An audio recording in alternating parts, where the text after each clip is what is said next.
Renungan Pagi Menjadi Putra dan Putri Allah oleh Ellen G. White, 3 Mei 2021. Mari kita berdoa. Bapa kami yang di sorga, Allah pencipta langit dan bumi, laut dan segala isinya, Allah yang maha besar, maha kuasa, sumber segalanya, yang kami sembah selalu melalui anak-Mu yang tunggal, Yesus Kristus. Terpujilah Yesus, anak Allah yang maha tinggi, yang adalah air dan roti hidup bagi kami. Pada pagi hari ini kami bersyukur boleh bangun dan berbakti, dan sebagaimana membaca dan mendengarkan nasihat firman-Mu, kiranya ini menjadi pembaharuan bagi hidup kami. Beserta kami sepanjang perbaktian ini, kehendak-Mu yang jadi, ampun kami akan dosa dan salah, karena kami berdoa hanya dalam nama anak Allah yang tunggal, Yesus Kristus, yang adalah Tuhan dan Juru Selamat kami. Amin. Renungan hari ini akan dibacakan oleh Saudara George Kim dari Malaysia. Silahkan, Saudara George. Selamat pagi saudaraku dalam Tuhan. Tajuk renungan pagi kita 3 Mei 2021, Ia taat dan menghormati. Ayat inti terdapat di dalam Ibrani 5 ayat 8 yang berkata, "Dan sekalipun ia adalah anak, ia telah belajar menjadi taat dari apa yang telah dideritanya." Jika engkau berusaha memantulkan hidup dan tabiat Kristus, maka engkau akan setia dan taat kepada orang tuamu. Engkau akan menunjukkan kasih-Mu kepada mereka oleh penurutan-Mu yang sukarela. Tidak seorang pun yang dapat menjadi benar-benar baik dan besar kalau ia belum belajar menyerahkan kehendak hatinya lebih dahulu kepada orang tuanya dan kemudian kepada Allah, dan menurut dengan rela. Mereka yang belajar menurut ialah orang-orang yang akan dipantaskan untuk memerintah. Oleh mempelajari pelajaran penurutan, anak-anak bukan saja menghormati orang tuanya dan meringankan beban mereka, melainkan mereka pun menyenangkan hati Dia yang lebih besar kekuasaannya. Hormatilah ayahmu dan ibumu adalah suatu perintah yang positif. Anak-anak yang memperlakukan orang tua mereka dengan tiada hormat dan tidak mengindahkan harapan mereka, bukan saja menghinakan mereka, tetapi melanggar hukum Allah. Makin lekas kemauan hati diserahkan kepada kehendak orang tua, dan makin sempurna penyerahan, makin berkuranglah kesukaran untuk taat kepada perintah-perintah Allah. Dan tidak seorang pun dapat mengharapkan kasih dan berkat Allah kalau tidak belajar taat kepada segala perintahnya dan berdiri teguh terhadap pencobaan. Hidupnya, yaitu Kristus, ditandai dengan keteguhan, namun ia selalu hormat dan patuh. Ia adalah teladan yang sempurna bagi semua orang muda. Ia selalu menyatakan penghormatan dan penghargaan terhadap orang tua. Agama Yesus tidak akan pernah memimpin anak yang manapun untuk menjadi kasar dan tidak sopan.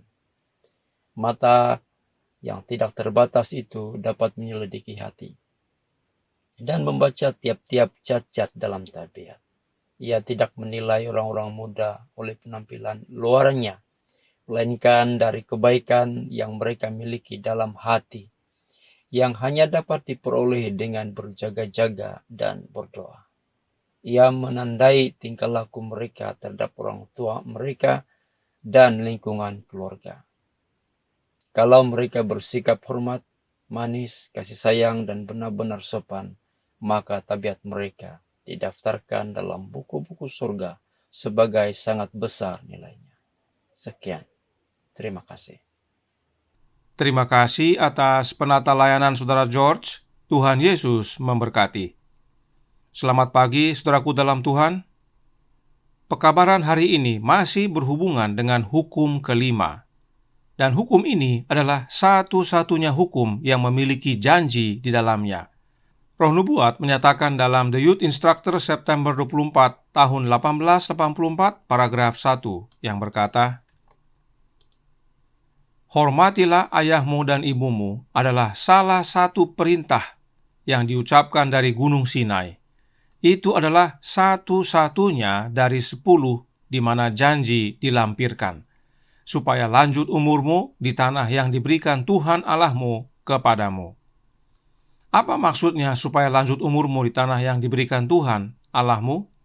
The Youth Instructor Juni 22 tahun 1893 paragraf 8 menjelaskan.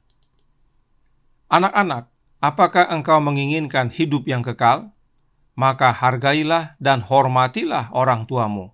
Jangan melukai dan mendukakan hati mereka, dan menyebabkan mereka melewatkan malam-malam tanpa tidur dalam kecemasan dan kesusahan atas kasusmu. Lanjut umur itu maksudnya adalah hidup yang kekal.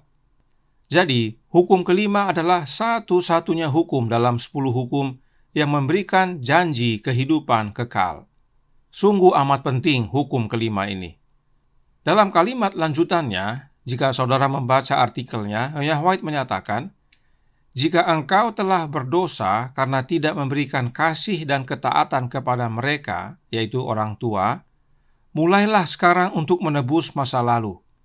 Engkau tidak bisa mengambil jalan yang lain, karena itu berarti bagimu kehilangan hidup yang kekal. Artinya, jika di masa lalu kita tidak menghormati orang tua kita, maka untuk menebus tidak perlu cara lain. Cukup mulai menyatakan penghormatan kita dari sekarang. Dan penghormatan yang dimaksudkan adalah memberikan kasih dan ketaatan kepada orang tua kita. Nah, bagaimana dengan Yesus?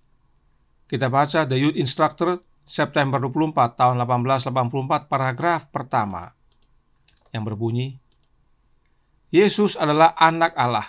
Namun, catatan Alkitab memberitahu kita bahwa Dia tunduk kepada orang tua duniawinya, Yusuf dan Maria, orang desa Galilea yang rendah hati. Dia melakukan apa yang diperintahkan, bahkan ketika tugas yang diberikan kepadanya tidak sesuai dengan perasaannya. Meski Yesus adalah anak Allah, tapi Dia menuruti hukum kelima. Yesus menghormati orang tuanya, Yusuf dan Maria, dan menurut kepada mereka.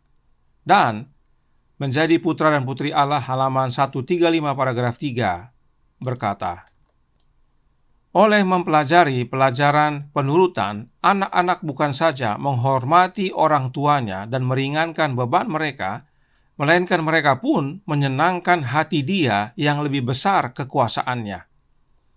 Sederhananya, dengan menghormati orang tua, kita tidak hanya menghormati orang tua kita, tetapi menghormati Allah juga. Sebab memang hukum kelima adalah dari Allah Bapa, salinan karakternya. Inilah hidup Yesus.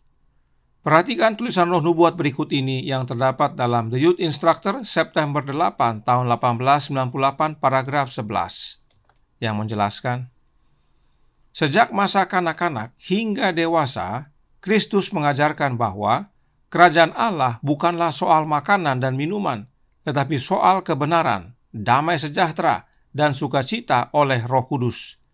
Dia adalah kebenaran. Roh Allah ada padanya. Mengapa? Karena Dia tidak dengan satu tindakan ketidaktaatan memisahkan dirinya dari Allah. Kasih karunia Allah ada padanya dan makin dikasihi oleh Allah dan manusia. Inilah pentingnya menuruti hukum kelima. Saat kita menghormati orang tua kita, maka itu sama dengan menghormati Allah. Dan jika kita tidak menghormati orang tua kita, maka itu juga sama dengan tidak menghormati Allah. Dan bila kita tidak menghormati Allah, maka itu artinya tidak menurut kepada Allah.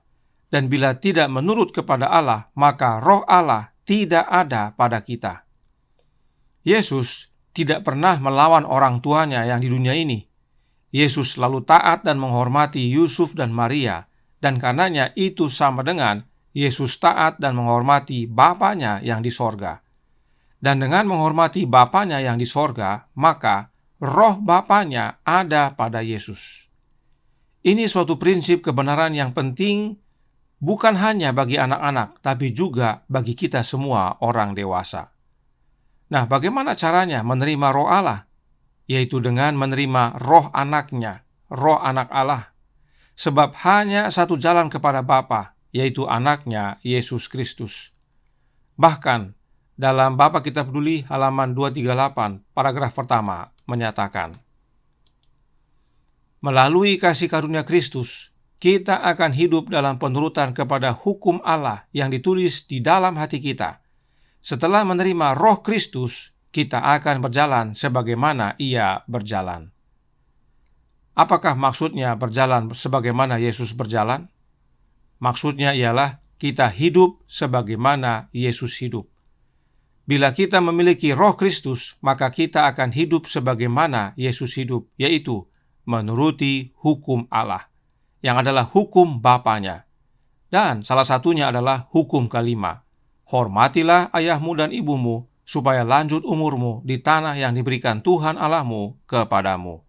Tuhan memberkati, saya bawa dalam nama Yesus. Amin. Mari kita berdoa. Bapa kami yang di sorga, Allah pencipta langit dan bumi, laut dan segala isinya, Allah yang maha besar, maha kuasa, sumber segalanya, yang kami sembah selalu melalui anak-Mu yang tunggal, Yesus Kristus. Terima kasih atas nasihat singkat, padat, dan jelas yang menguatkan kami. Pentingnya menghormati orang tua kami.